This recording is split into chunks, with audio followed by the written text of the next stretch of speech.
Welcome to the Dave Palma Show, the podcast that revives, restores, and awakens your innermost capabilities. You have the training and the talent to succeed, but do you have the guts to fail? I love what I do. When you love what you do, you want to be the best at it. Today is about the power of you. You will change the world. Find your path to success through the journey of those who have succeeded. And now, your host, Dave Palma. Hi, welcome back to the Dave Palma Show. And with me in this episode, I have someone who has a new book out called You Are Not an Imposter, Overcoming Imposter Syndrome, Unlock Your True Potential so you can thrive. Coline Monsarrat, welcome to the Dave Palma Show. Hi, Dave. Thank you so much for having me today. Oh, it's a great pleasure having you here. And you know what? I have so many people from the US. Actually, I have them from all over the world, but in particular, I've got a big listener base in the US mostly, and then UK, Europe, some in Europe, dotted around Germany, France, I think a little bit, and Asia a lot because I used to fly back and forth. And we had an offline chat. And you've been to Dubai. I've been there twice, so I like that kind of climate. So that's why I was back and forth. But I'm basically based in the UK, and you're in France, aren't you? Yes, right now, yes. But I've lived, so I told you, in Dubai, and before that in San Diego, in the US. Oh, San Diego, yeah. All nice places. very exotic life you're living as well, and so did I. But however, before I kick off with my first question, what is your background before you wrote this book? I mean, or is it just something you're passionate about? So my background, it's completely different. I used to be the global marketing manager for two luxury fragrance brands, French ones in Dubai. Our head office was in Dubai, so that's why I went there for 6 years, and I pretty much worked in corporate. Corporate world, yes. Yes, and when I left to become an author. It's mainly because I managed to overcome my imposter syndrome. And so as soon as I did this, all the barriers that I had in my head just fall up, and I decided to live my life as I wanted, like pursuing a dream instead of working for the dream of someone else. Yeah, fantastic. Well, perhaps we can help each other market each other's books, podcasts, coaching, or whatever it is, because I'm sure you can lead on to some coaching and stuff like that, because they look at people that experience stuff like myself, and that's where you can also monetize a lot. But without further ado, we want to really find out more about the book, and like you say, what you found out about imposter syndrome, really, because I'm intrigued, because it's just a word that's banded around until you really want to look into it. So what are the roots of imposter syndrome, and how does it develop? So, just to give you an idea, it's a word that we are now hearing a lot. And what I want to say first, there is a spectrum of imposter syndrome. And I think that having a little bit of imposter syndrome is key in life, because that's what's pushed you to want to grow and learn more. It's when it becomes detrimental that you really need to look into it. And for the roots, you have a lot of different roots, because it usually comes in childhood when you study it. Like many things in life, come from childhood. Yeah. And it's the main imposter syndrome comes from either your personality traits, like if you are really a perfectionist kid, or you score high in neuroticism, you have a tendency to fall into imposter syndrome in adulthood. Yes. Or when you have very strict and perfectionist parents that are going to push you to go really strong and are never going to be satisfied. Or otherwise, when you are in a very highly competitive school environment, you're more likely to develop imposter syndrome. So it really can come from different parts. For me, for example, it didn't only come from those types, even if my mother was very perfectionist. So I learned very early on that if I was not perfect, maybe I will not be loved. I developed this belief. Doesn't mean it is true, but the problem with the brain, it's we develop belief, and after we just live our life without realizing that some beliefs are really holding us back. Right. So imposter syndrome is one of those then. So, I mean, you obviously had a professional background, as you mentioned, in marketing. So how does imposter syndrome manifest for both men and women in professional settings? So imposter syndrome, what was very interesting, because personally, I didn't, I could see that my behaviors at work were not normal, like some symptoms, what I call, for example, you have a lot of self-doubt, Yeah. low self-esteem, you want to people please. That's when, how you're going to see it at work. So how it manifests, it's usually, even if you grow, like you get promoted, you're still gonna feel like a fraud, and you're really gonna believe that people that are praising you, telling you you're doing a good job, are just lying, like they're not realizing that it's not true. Yeah. And so you're just going to wait to be found out. So the thing is, when it happens at work, and I think that is why we discuss it the most for professional setting, it's because obviously you're going to self-sabotage yourself. Mm. Nowadays, we talk a lot about visualization. You know, if you can see it, it happens. Yes. Yeah. It works both ways. Yeah. If you truly believe that everyone, like you're not worth it, that you're not good at your job, you're gonna take action without realizing it, that are gonna lead you to make mistakes, and maybe everything is gonna happen, like people are gonna realize you're not that good. Yeah. And for me, salary was a big thing. For example, I was paid less than other. Oh, In okay. Dubai, people talk much more Yeah, about yeah, yeah. salary than in You France. mean the nationals, Dubai nationals? You mean not the expats? No, no, the expat, the two binational, Oh, they don't really work, you know. okay, right. They've got businesses. No, I was paid less, like related to people in the company even, Oh, I see. and I knew about it. And but despite every time I was promoted, and I was like, okay, I'm gonna ask for a raise. The voice in my head was like, if you are paid more, when they're gonna realize that you're not that good, be worse. So it's better to be paid less, because like this, they will not get rid of you. So Yeah, this is the kind of sabotage, like the kind of things that you do. And over, like if you don't take care of it soon, your career growth and money is gonna, obviously, like the cost is gonna be high. But for me, unfortunately, I'm a very stubborn person, very stubborn, and it's when my health came to crumble that I finally woke up, because I literally almost died. mm. So I had no choice than to face all the wrong belief that I had developed in childhood and try to fix it. Oh, right. Okay. Well, that's quite a big thing to try and fix it from back then, but it is possible. It's possible to do that if you go back to child. I mean, there is a lot of people carry childhood trauma, for example. You know, and that's very common in everyone, almost, isn't it? Really. So, because for someone it could be just something they saw on TV. For someone else, it could be, you know, a divorce with their parents. You know, another person it could be just simply, you know, a name someone called them at school. You know, so childhood trauma is different to everyone, isn't it? So Exactly. And it's always based on the perception of your life. Like, I don't like the narrative today, because I don't know if there is one person in this world that doesn't have childhood trauma, because yeah, when we are kids, we don't perceive the situation as they really are. So one, as you said, one word, one sentence can have a drastic impact on ourselves.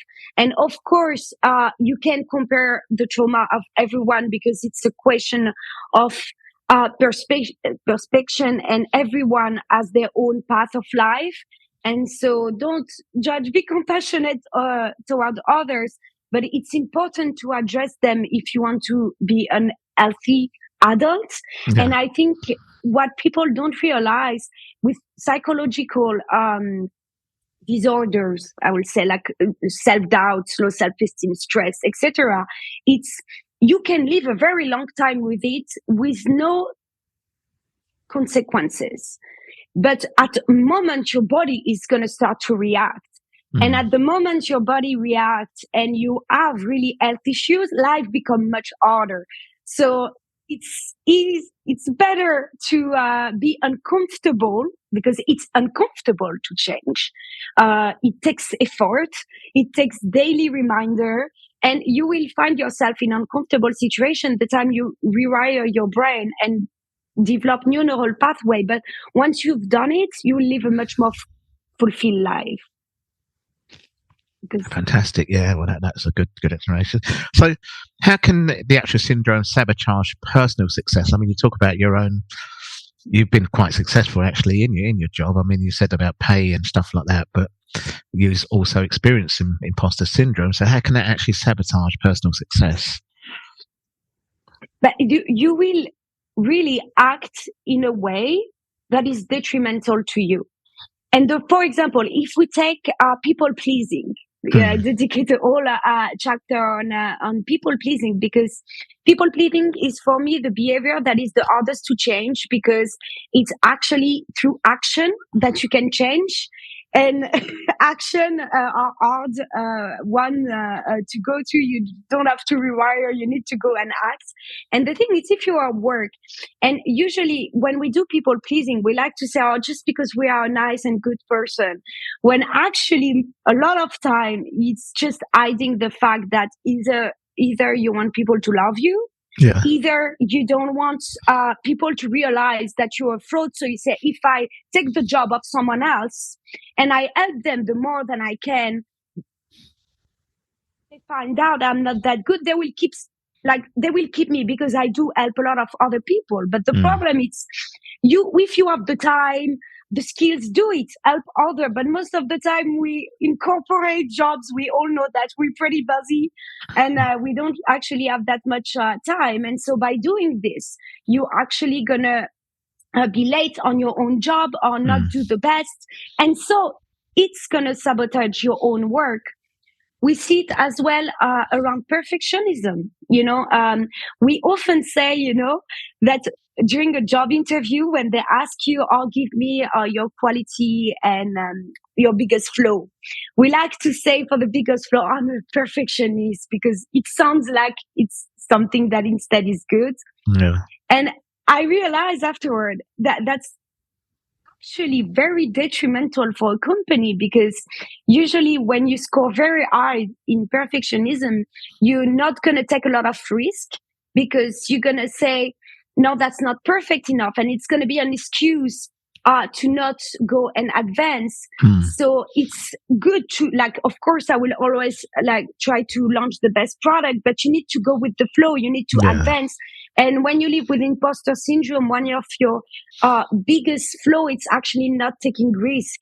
I'm not saying jump from a building. But, no, no, I know what you mean. Yeah, entrepreneurial risks, that kind of thing. Yeah, not even to stuntman risks.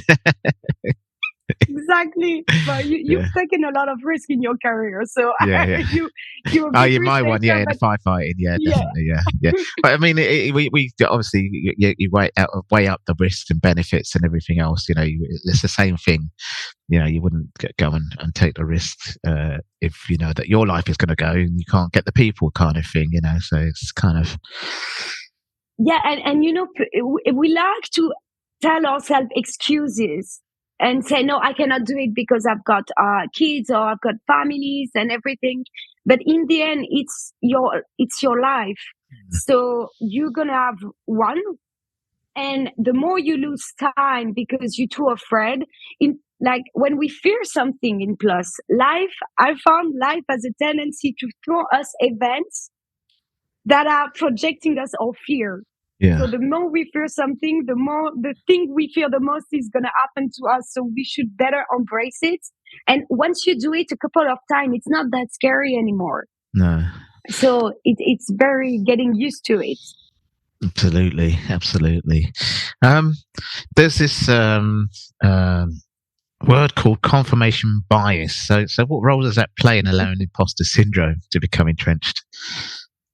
Confirmation bias plays. And what is it, by the way? So it's when you're gonna actually you live with it every day, and it's very important to be aware of it. We always gonna find the look and find and search for the information that confirmed our belief.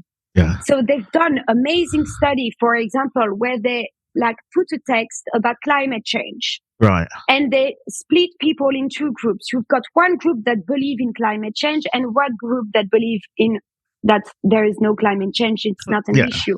The text is exactly the same and it's nuanced. So you've got for both sides. They will look and find only the evidence that confirm their own belief instead of seeing it as nuanced. So in imposter syndrome, it makes it like when people are going to tell you, for example, you are a coach, you've got a lot of great reviews, you're going to see them. But if you see a negative review that confirm the own belief that you have about yourself, that, for example, you're not good enough or you're not confident, and you're only going to look at this one and you're going to say, no, but look, and you're going to completely forget about the other one. So in life, it's very important to be balanced. It's very difficult. I include myself at that. Balance is not my forte. But we should always be aware of all the bias that we have in as human, and I think the most important thing for me to get rid of imposter syndrome was to question my belief.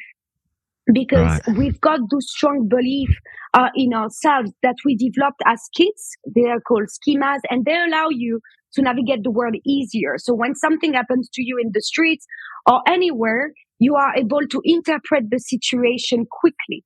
But the problem is, if those beliefs are false, you're not going to be able to do so. And that's why when people say we all have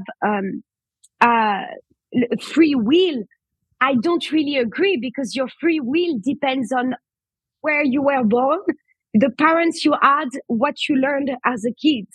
If I put you now in India, growing up in an entire different family, even with the same brand, same personality, you will most likely not have the 100% the same belief, and you will not make the same choices. Yeah.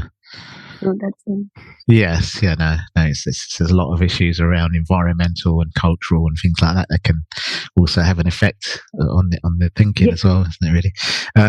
So, what urgent? Let's see if we can get people to move forward. So, what urgent actions can someone take to invalidate beliefs around imposter syndrome or being an imposter? So the first thing is to be self-aware. And when I say self-aware, I want to be precise in the sense that it's very hard to be completely self-aware, to realize what we have done wrong, because your brain doesn't like in comfort. And the problem is when you realize that the belief that you've had for decades sometimes have led you to pay a high cost, lose promotion, lose things, maybe even a partner or everything. It can be hard to look at it. So when you are self-aware, don't also remember to be compassionate about yourself. So the first thing I did is to write down all the belief I had, because writing down really helps your brain to put your ideas on paper, and it's really it's much more helpful than just thinking about them. So write them down, close down your journal, come back 2-3 days later and look at it as if you were like one of your friends, because we're very good at helping others see the good thing in them, or even the thing that they should improve. But we're tougher about ourselves, and sometimes it's very hard. So when you come back later on, you change all those beliefs. And we talked about confirmation bias. So if, for example, I wrote down, I'm not good at my job, and I come back and I'm going to tell you, okay, find evidence that actually you're not good at your job. You need to find real evidence, and most likely you will not find it, And so you rewrite your belief. The important thing is to, after being self-aware, change the belief you have for more, not even just positive, but realistic.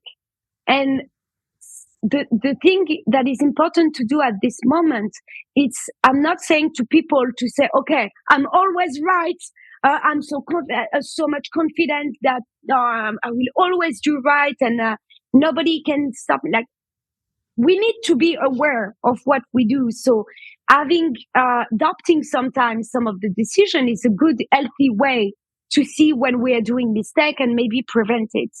So judging ourselves without blaming ourselves and feeling personally attacked. Like how many times you're going to be at work and maybe someone is going to criticize your job a little bit, or maybe submit something like to improve. You should learn how to receive criticism without feeling like it's a personal attack. You have to distinguish yourself between I am Coline, a person, a human. I'm not my job. And sometimes I do amazing things, and sometimes it's a little bit more rubbish, but it's okay. I will improve. So when you come back, don't forget to really build compassion for yourself and judge it as an outsider. And after, you can try to look for the roots on your childhood. There is this other method that works quite well, but sometimes it can be very hard to remember events. I've managed to find like some of the events through dreams. It has nothing to do, and I want to precise it, with spirit guides or universe or anything. It's just that when we dream, it's our subconscious mind that takes over. So if you think about something before sleeping, data that are stored. Because you're processing information from that day, aren't you? And things like that, especially just before sleeping as well. Exactly. So you can have some events from childhood that can come back, and in this case, you can do if you want hypnosis. It's a very good way to rewrite the narrative, because what people don't realize is actually our memories are not always right, because our brain store the events that happen to us through our own lens. So two persons can watch the exact same events and not at all interpret it the same way. So you need to change the way you interpret it, this event, and often we are, live our life with like people, even people that love us around us, they have their own fear, and they will sometimes try to project their fear into you. So it's, as a kid, it's something that we often feel. So you need to realize that sometimes some adult, they might have said stuff to you that in fact it's the projection of their own fear and not your own, and you should not internalize it. Obviously you've done some very deep research into imposter syndrome. How long have you been working on this for, and how long did it take you to write this book as well? So the process of all the research, and the research actually I've done them because when I did my sepsis, and after I found out that my pancreas was dead, and so I became diabetic. I have a genetic disease, so that's where my imposter come from. It's from childhood, because I was sick and nobody could find what I had. And so when at 29 I found myself like with a dead organ, kidney issues. Very serious organ as well. Yes. Well, I most can live organs are without serious. it, but But I will.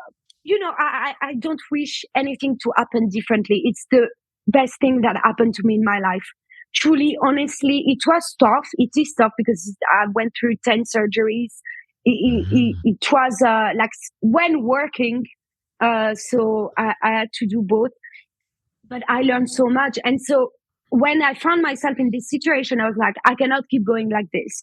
My brain is not like properly functioning. So I started to research. I went back to university to study psychology with an American university. And so through all my studies, all the books I've read, I became passionate about neuroscience, psychology. I started to tackle everything. So for me, the biggest issue was my low self-confidence.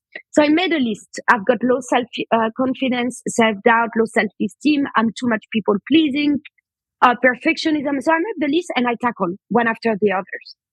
And at the end of it, I so much that I said, let me write a book about it.